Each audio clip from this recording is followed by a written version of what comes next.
दोस्तों, स्वागत है आपके अपने चैनल में। दोस्तों, आज गुप्त नवरात्रि का 8वां दिन है जो साधकों के लिए अत्यंत महत्वपूर्ण होती है। गुप्त नवरात्रि में 10 महाविद्याओं की विशेष साधना की जाती है, जिनमें अष्टमी दिन पर मां कमला की पूजा की जाती है। ये दिन अत्यंत शुभ और सिद्धिदायक है। इस दिन मां कमला की सच्चे मन से पूजा करने से जीवन में सुख, शांति, ऐश्वर्य और समृद्धि की प्राप्ति होती है। मां कमला धन, ऐश्वर्य, सुख, समृद्धि और आध्यात्मिक उन्नति की अधिष्ठात्री देवी हैं अथवा उन्हें मां लक्ष्मी का ही तांत्रिक स्वरूप मानी जाती हैं। मां कमला कमल पर विराजमान होती हैं। उनका स्वरूप अत्यंत तेजोमय एवं स्वर्णाभायुक्त होता है। 2 हाथों में वे वरद मुद्रा और अभय मुद्रा में रहती हैं। अन्य 2 हाथों में कमल के पुष्प होते हैं, जो सौभाग्य और पवित्रता का प्रतीक हैं। उनके चरणों से स्वर्ण और रत्नों की वर्षा होती है, जिससे भक्तों को धन वैभव की प्राप्ति होती है। 2 सफेद हाथी उनके ऊपर अमृत की वर्षा करते हैं, जो ऐश्वर्य और आत्मिक उन्नति का प्रतीक है।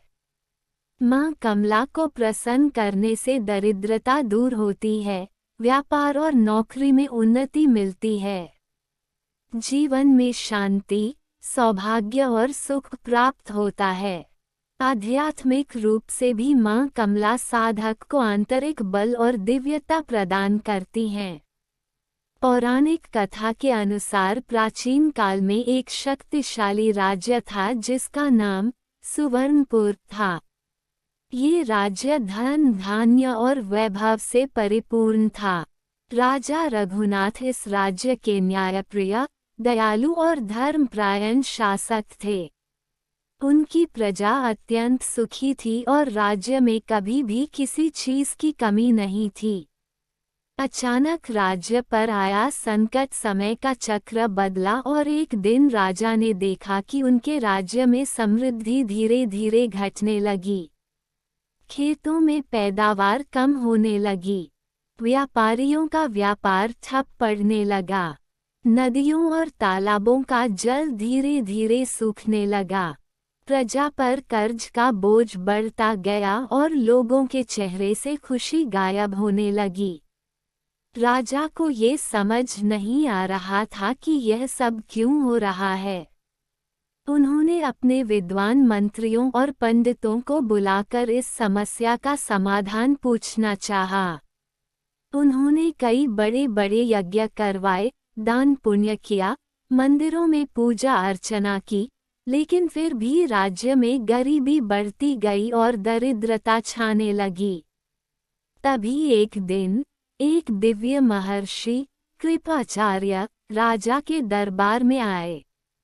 राजा ने उन्हें प्रणाम किया और अपनी समस्या बताई। गुरुदेव, मैंने हमेशा धर्म का पालन किया, कभी अधर्म का साथ नहीं दिया, प्रजा की भलाई के लिए हमेशा प्रयास किए।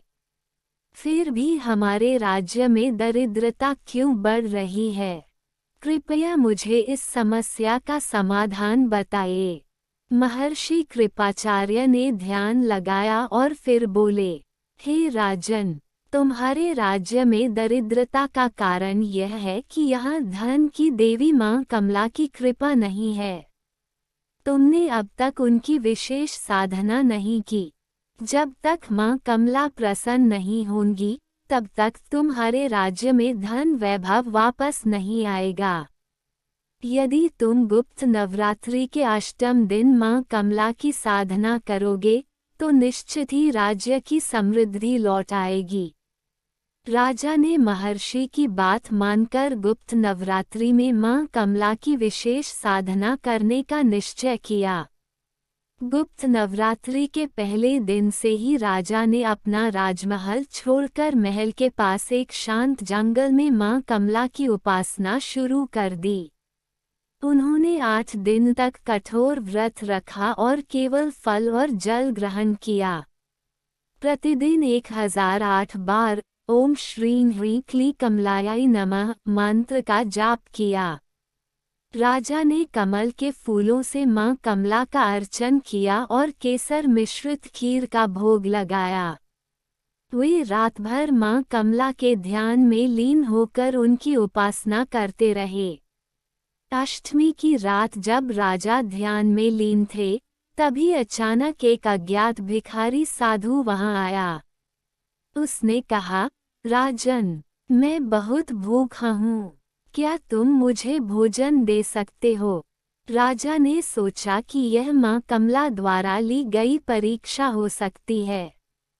उन्होंने तुरंत अपने लिए रखा हुआ एकमात्र फल और खीर उस साधु को अर्पित कर दी। साधु ने मुस्कुराते हुए भोजन ग्रहण किया और कहा, राजन, तुमने अपनी हर वस्तु मां कमला को समर्पित करने की इच्छा रखी थी, इसलिए मैं तुम्हारी भक्ति से प्रसन्न हूँ। मां कमला शीघ्र ही प्रकट होंगी।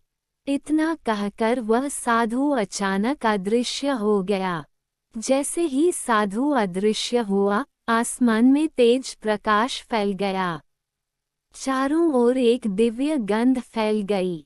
राजा ने आंखें खोली तो देखा कि उनके सामने मां कमला प्रकट हो चुकी थीं। वे एक विशाल कमल के पुष्प पर विराजमान थीं। उनके 4 हाथ थे, 2 हाथों में वरद और अभय मुद्रा और 2 में कमल के फूल। उनके चरणों से सोने और रत्नों की वर्षा हो रही थी।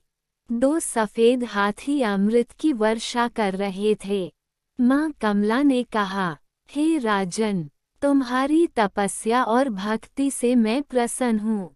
अब तुम्हारे राज्य में धन धान्य और समृद्धि की कोई कमी नहीं होगी। इतना कहकर मां कमला ने राजा को एक स्वर्ण मुद्रा और एक दिव्य कमल प्रदान किया और आशीर्वाद दिया कि जब तक यह मुद्रा राज्य में रहेगी, यहाँ कभी दरिद्रता नहीं आएगी।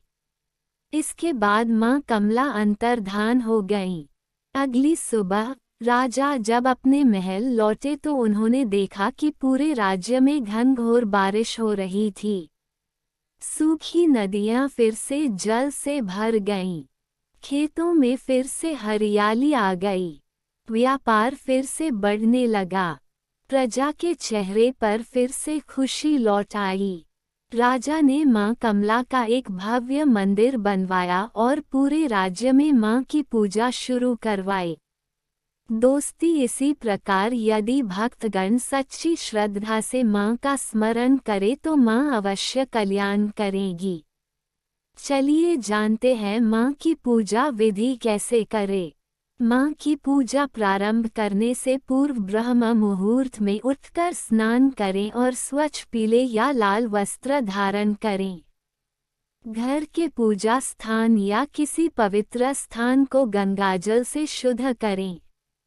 कमल का फूल या लाल गुलाब का फूल पूजा में प्रयोग करें। मां कमला की मूर्ति या चित्र को एक स्वच्छ स्थान पर स्थापित करें।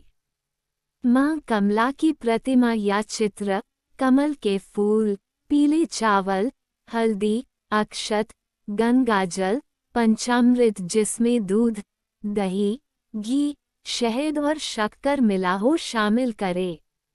गाय के घी का दीपक और धूप बत्ती, फल में केला, अनार और नारियल उपयोग में लाए। प्रसाद के रूप में केसर युक्त खीर और पीले रंग की मिठाई शामिल करें। एक स्वर्ण, सोने या पीले वस्त्र में लपेटा हुआ सिक्का, ताम्र या पीतल का कलश, जिसमें जल, सुपारी, आम के पत्ते और नारियल रखा जाए। दीप जलाएं और श्री गणेश जी का स्मरण करें। कलश स्थापना करें, उसमें जल, सुपारी, आम के पत्ते और नारियल रखें। मां कमला का आवाहन करें और मंत्र जाप करें। ओम श्रीं ह्रीं क्लीं कमलायै नमः कम से कम 108 बार। मां को हल्दी, चंदन, फूल, अक्षत अर्पित करें। मां को पीले रंग के वस्त्र, स्वर्ण आभूषण और तुलसी पत्र अर्पित करें। केसर युक्त खीर, फल और गुड़ का भोग लगाएं। माँ कमला की कथा का पाठ करें और ध्यान करें। दुर्गा सप्तशती का पाठ करें और माँ से अपने कष्टों के निवारण की प्रार्थना करें। अंत में माँ कमला की आरती करें और प्रसाद ग्रहण करें। धन, व्यापार और सुख समृद्धि चाहते हैं तो अष्टमी की रात लाल कपड़े में 11 कौड़ियाँ और 7 पीले चावल बांधें। इसे माँ कमला के चरणों में रखकर ओम श्रीं ह्रीं क्लीं कमलायाय नमः मंत्र का 108 बार जाप करें। इसके बाद इसे अपने तिजोरी, व्यापारिक स्थान या धन रखने की जगह पर रखें। इस उपाय से दरिद्रता समाप्त होती है और धन की वृद्धि होती है। यदि आप माँ की विधि विधान से पूजा करेंगे तो वे आपकी सभी इच्छाओं को पूर्ण करेगी और आपके जीवन को सुख समृद्धि से भर देंगी। आज की वीडियो उम्मीद करती हूँ आपके लिए उपयोगी होगी। अच्छी लगी हो तो वीडियो तो लाइक कीजिए, ज़्यादा से ज़्यादा शेयर कीजिए और चैनल को सब्सक्राइब नहीं किया है तो आज की वीडियो अगर आपको अच्छी लगे तो चैनल को सब्सक्राइब करके बेल आइकन को ज़रूर प्रेस कर लीजिए। इससे ये होगा कि इस चैनल पर जो भी नई वीडियो अपलोड होंगी उनकी नोटिफिकेशन आपको सही समय पर प्राप्त होगी। मिलती हूँ मैं आपसे अगली वीडियो में, तब तक के लिए नमस्कार। जय माता दी, जय माँ पीताम्बरा, जय माँ कमला।